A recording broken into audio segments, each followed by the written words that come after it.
Alicia Jo Rabins and Dao Strom, welcome. Thank you so much for taking a few minutes out of your day to talk about this beautiful recording. Thanks for having us. Yeah. So I understand that the two of you got together several years ago at an event on stage. Can you talk a little bit about the circumstances behind your meeting and your future collaboration? Yeah. Well, yeah, our first meeting was at the Portland Book Festival, actually in 2021. Is that right? And it was I had published a book and a song cycle, and the Portland Book Festival put Alicia and I together to have a conversation, like a conversation event where two writers talk to each other. And it was just a really great pairing because we were both poets and musicians and had not met each other before, even though I knew about Alicia's work and knew of her also as like the only other person I knew who was also writing poetry and doing like song cycles. One particular thing in common was that both of us were writing music also about like different diasporic situations. So I was born in Vietnam, and then Alicia can say more about her background coming from Jewish descendants. So that was that was our first kind of common ground, and yeah, we had a great conversation.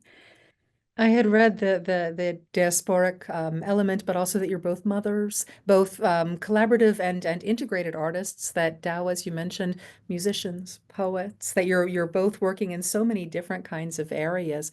Alicia, would you like to talk a little bit more about this diasporic aspect for you?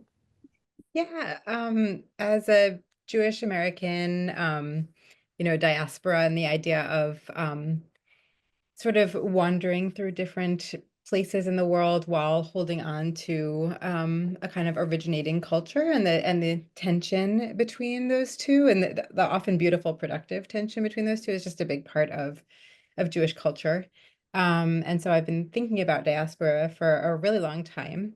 And I think it also reflects, Dow and I, like we are both interested in things that are often seen to be separate or at odds, but we like to bring them together, like poetry and writing musical song cycles or folk and traditional American music and ambient kind of piano and strings music, and kind of cultures of origin and cultures surrounding us. And so I think I hope this isn't speaking for you, Dad, but I think that we both share this kind of love of breaking down some of those boundaries or interrogating some of those boundaries.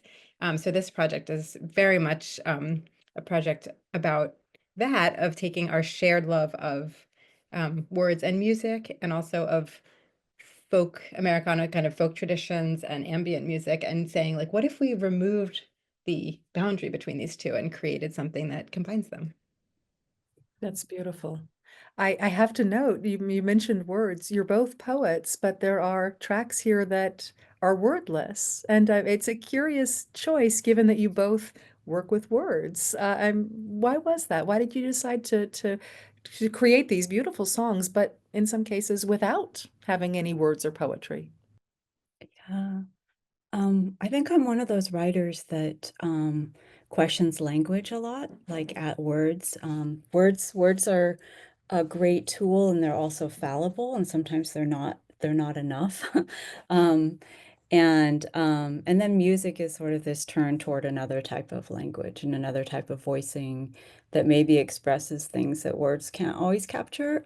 So those some of those wordless pieces are like newer pieces, and I think of them also as like voicings with the piano or with melody, like trying to evoke something that maybe is not as intellectually like, articulate or literate, or, and maybe those are it's an opportunity to have like just a different way of languaging. And I think poetry definitely can be more than words. I mean, so you know, but yeah, Alicia can say more about that. I mean, I think as musicians, it's yeah, music is also a form of vocabulary.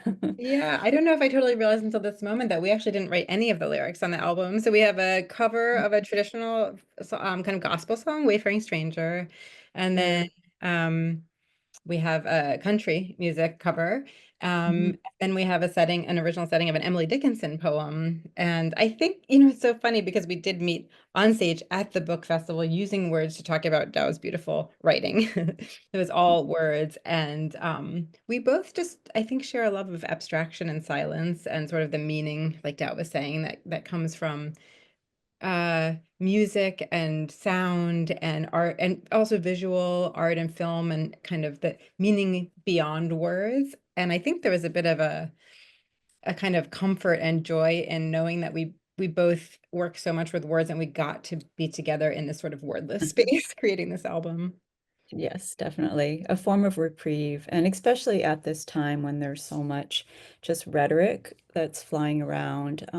Like, I think we both wanted this space to be like something more, yeah, more healing, or just at least for us, some form of comfort and yeah.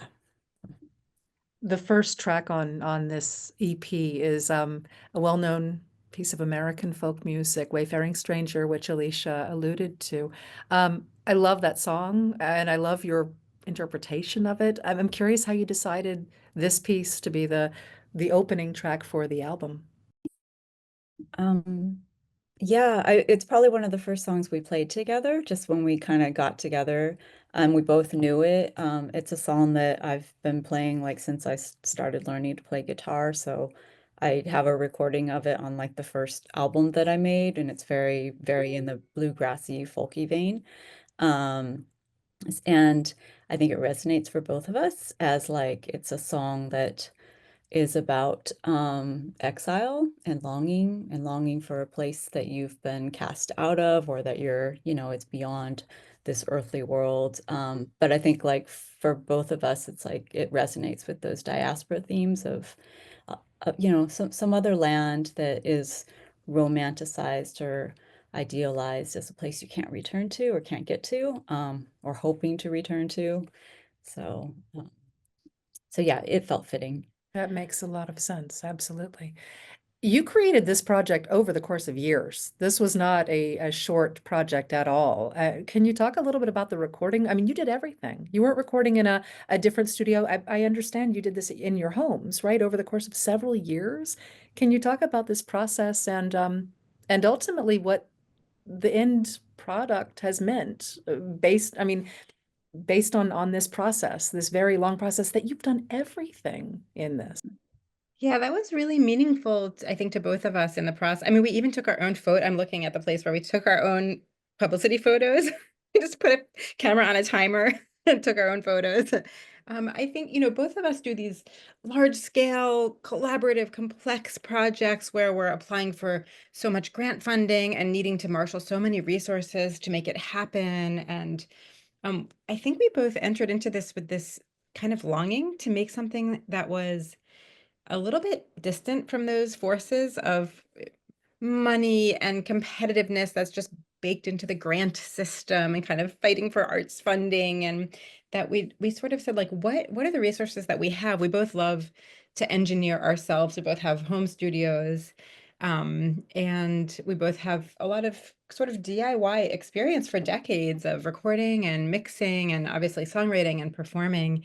And it felt so good, especially kind of coming out of the pandemic and into this era that we're in now, to just make something that's very handmade and at a schedule and a scale that is one of sort of intimacy and collaboration, and not like striving and trying to push things out, even though there's so much beauty in those large projects and we're both very committed to our other projects. But there was this sort of sense of repose and peacefulness about this one that I really treasure. And I think you can hear it in the music, that we're just, two women in a home studio, engineering ourselves and making every decision ourselves and kind of expanding to take that time.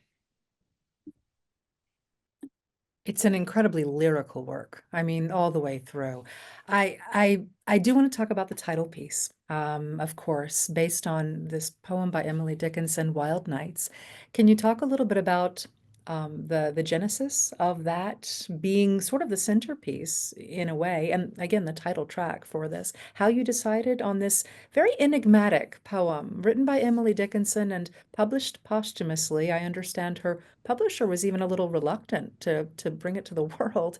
How you decided on this poem and if you can read it for us as well. Sure. I wrote this song using Emily Dickinson's words. I actually lived for about a year across from, I think it's called the Dickinson Homestead or something in Amherst, Massachusetts. And so I would pass her house every time I left my house. So I feel this deep connection with her as a poet and also geographically, just having spent that time right there. And this is a poem that, I think I probably love it for the same reasons that it was published posthumously and not during her life, which is that the kind of sense of spirituality and like interpersonal longing, maybe even like a kind of erotic longing, they get collapsed. You can't tell, like, is she talking about God? Is she talking about a beloved? Is there really a difference between those two? And it's very short and boiled down, but it contains so much passion and longing. And I think that just really resonated with both the quietness and the passion of this project. So, Dow, do you want to read it? Well, I don't have it in front of me. I thought it was just a perfect like melding of like kind of bringing the poetry into the music Yeah. too. So I think that's another reason why um, I think I'm Yeah. frozen. You're Video visually is frozen, but frozen. I can hear you. Well, I do have it in front of me. I'm happy It's a to. short poem, but a beautiful It poem. is beautiful. And I'm happy to read it. Oh, you're back. that's wonderful. And I'll just say we did consider for a moment, will naming the album after this song make it sound like a rave all night party album when it's really a very quiet, intimate album. So Dow has an amazing visual artist friend who did this cover art that we licensed to kind of try to give it the vibe of this.